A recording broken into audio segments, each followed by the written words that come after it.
Bonjour et très heureux de vous retrouver. Alors aujourd'hui, on a décidé de sortir un tout petit peu de ce qu'on fait d'habitude et des véhicules que l'on peut croiser au fil des allées du SVDL en allant sur le stand Bürstner ou plus particulièrement sur leur petit corner baptisé Habitons, une nouvelle philosophie du camping-car qui se manifeste par des ludospaces derrière moi avec une tente de toit gonflable pour l'un et un toit relevable pour l'autre. Bürstner a clairement décidé de développer un nouvel esprit du véhicule de loisir qui s'adresse avant tout à une clientèle un tout petit peu plus jeune et avec des véhicules qui peuvent s'utiliser évidemment au quotidien. Alors on ne va pas bouder notre plaisir d'avoir deux modèles différents dans cette gamme encore prototypique, mais on a décidé évidemment de vous les faire découvrir. Le premier modèle, il a été présenté durant le Caravan Salon de Düsseldorf et il avait créé une grande sensation puisqu'il est bâti sur le Kangoo court avec une longueur de seulement 4,40 m. Et Bürstner, ou plutôt Habitons, a donc décidé pour le rendre habitable d'y apposer une tente de toit gonflable avec ici une structure qui s'apparente clairement à l'univers du paddle. C'est rigide, c'est solide, mais c'est surtout confortable et ça permet en position haute de disposer d'une vaste chambre avec un lit qui se met dans le sens de la largeur et qui permet ainsi d'obtenir des cotes assez impressionnantes de 140 cm de largeur par 200 cm de longueur.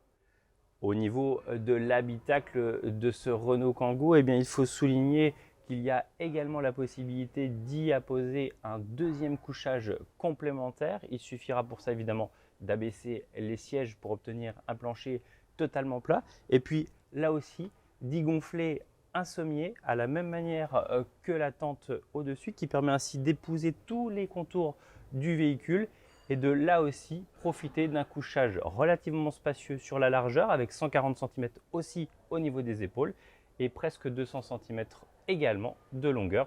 Mais cette fois-ci, on voit bien que la disposition n'est pas la même qu'en partie haute. D'un point de vue technique, le constructeur annonce qu'il faut à peu près une quinzaine de minutes pour gonfler l'ensemble en partie supérieure mais également en partie inférieure. Et ce qu'il est surtout intéressant de noter, c'est la discrétion qu'opère ce couchage par exemple, puisque une fois dégonflé et replié, ça tient uniquement dans cette petite sacoche, pas plus épaisse que ça. Bravo! Au niveau du mobilier, pour conserver cette homologation VASP, Habitons propose un meuble fixe en partie arrière dans lequel on retrouvera évidemment la table qui vient évidemment se positionner ici et puis un petit meuble cuisine avec un réchaud à induction mais également un évier rétractable. Franchement, c'est très très beau et plutôt bien réussi.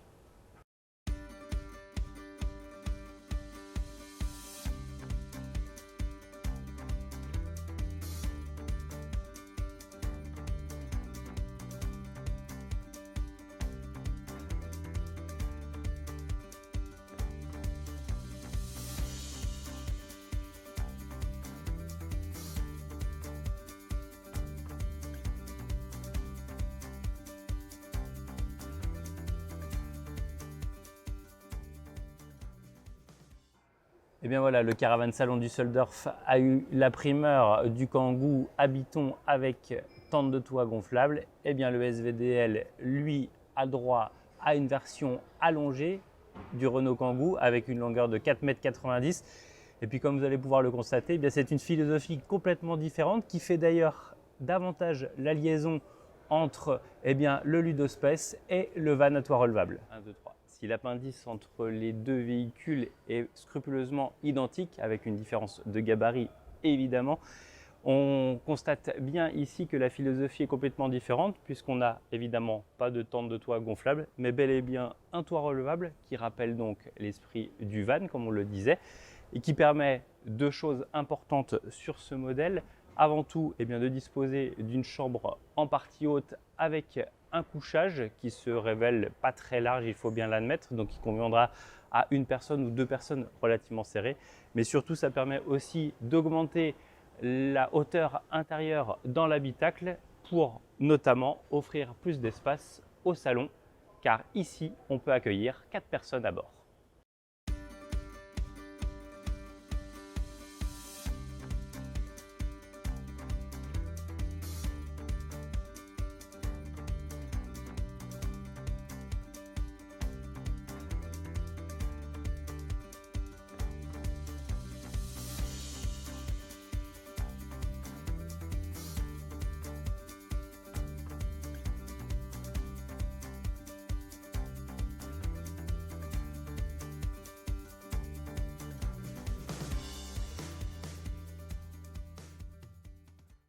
Et bien voilà, nous espérons que cette découverte de véhicules atypiques vous a plu.